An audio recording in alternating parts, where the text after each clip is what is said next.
और वेवलेंथ, ऊपर जो आपको दिखाई दे रही है वो फ्रिक्वेंसी है और नीचे जो दिखाई दे रही है वो वेवलेंथ है। इसके अकॉर्डिंग उसको कैरेक्टराइज किया गया है, ठीक है।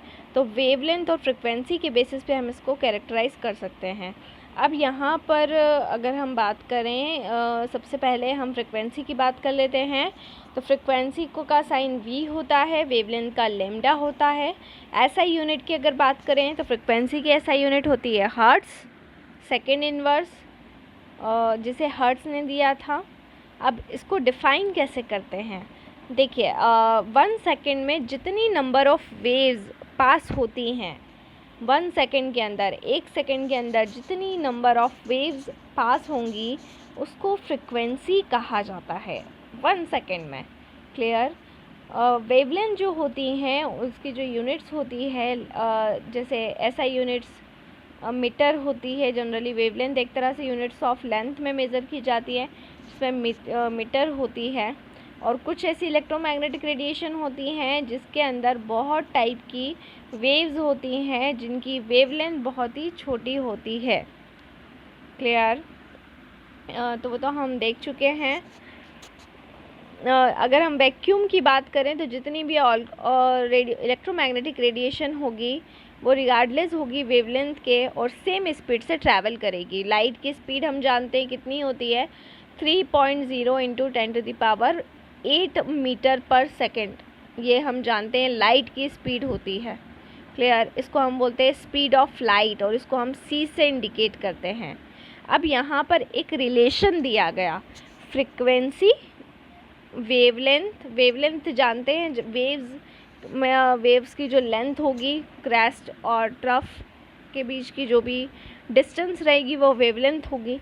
तो फ्रिक्वेंसी, वेवलेंथ और वेलोसिटी ऑफ लाइट, इन तीनों को एक इक्वेशन से रिलेट किया गया है जिसको हम कह सकते हैं c = न्यू लैम्डा।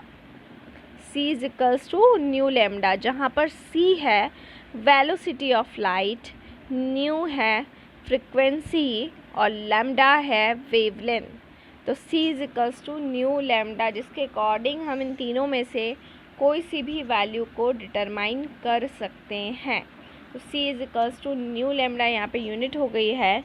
इसके अलावा अगर दूसरी कॉमन यूज्ड क्वांटिटी हम देखें स्पेक्ट्रोस्कोपी के अंदर तो वो होते हैं वेव नंबर्स।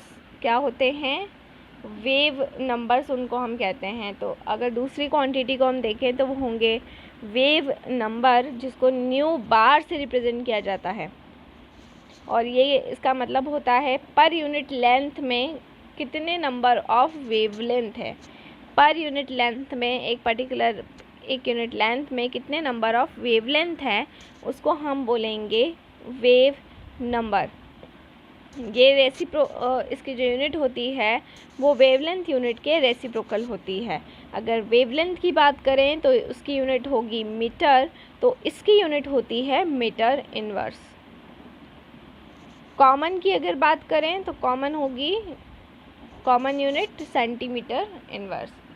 ठीक है, तो ये ध्यान रखना है। सबसे पहले वेवलेंथ, क्रेस्ट और ट्रफ, इनके बीच की जो भी सक्सेसिव क्रेस्ट और थ्रफ के बीच की जो भी डिस्टेंस है उसको वेवलेंथ बोला जाएगा। जबकि 1 सेकेंड में जितनी भी वेव्स पास होंगी उसको फ्रिक्वेंसी बोला जाएगा। और वेलोसिटी ऑफ लाइट फिक्स रहेगी, क्योंकि वैक्यूम के अंदर जितने भी टाइप की इलेक्ट्रोमैग्नेटिक रेडिएशन होगी सेम स्पीड से ट्रैवल करेगी, वो वैल्यू हमेशा फिक्स्ड है 3.0 × 10⁸ मीटर पर सेकेंड। ये चीज़ें आपको ध्यान रखनी है। इन तीनों का रिलेशन ध्यान रखना है, c = न्यू लैम्डा। और लास्ट थिंग आपको जो ध्यान रखना है वो है कि वेव नंबर क्या होते हैं। तो जितने भी नंबर ऑफ वेवलेंथ होगी पर यूनिट लेंथ में उसको हम वेवलेंथ बोलेंगे। यहाँ तक हम पहुँचे हैं, लेकिन ये चैप्टर जो हमारा चल रहा है स्ट्रक्चर ऑफ एटम, इसके बारे में कुछ डिटेल्स मैं आपको बता देती हूँ कि स्ट्रक्चर ऑफ एटम में कितने पार्ट्स डिस्कस हुए हैं। इलेक्ट्रॉन, प्रोटॉन, न्यूट्रॉन की डिस्कवरी, रेडिएशंस की रेस की डिस्कवरी हमने पढ़ी है, जितने भी एक्सपेरिमेंट करे साइंटिस्ट ने वो पढ़े हैं। एटॉमिक मॉडल में हमने थॉमसन मॉडल पढ़ा है। रदरफोर्ड स्कैटरिंग एक्सपेरिमेंट और रदरफोर्ड एटॉमिक मॉडल हमने करा है। उसके बाद में रदरफोर्ड के ड्रॉबैक्स किए, और नील बोहर के जब हम एटॉमिक मॉडल पर आते हैं तो पहले हम वो सारे डेवलपमेंट्स पढ़ेंगे जिनकी वजह से नील बोहर का एटॉमिक मॉडल काफ़ी सक्सेसफुल हो पाया।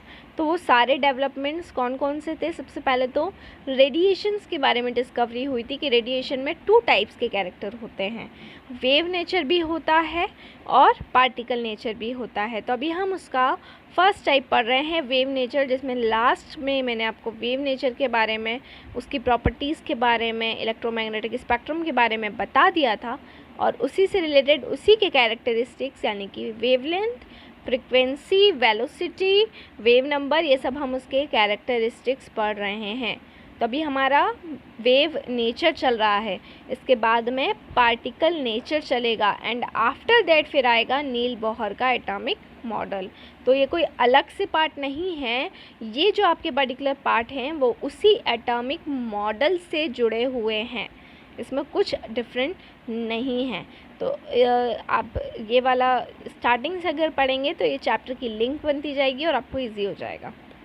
नेक्स्ट में इस रिलेशन के बेसिस पर हम कुछ प्रॉब्लम सॉल्व करने वाले हैं, C is equals to nu lambda के बेसिस पर, जो आपकी एनसीईआरटी बुक्स के अंदर प्रेजेंट है।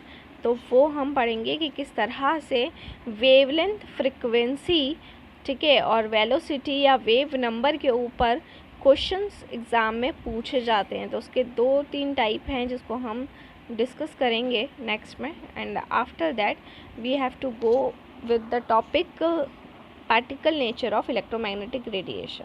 Okay, thank you so much.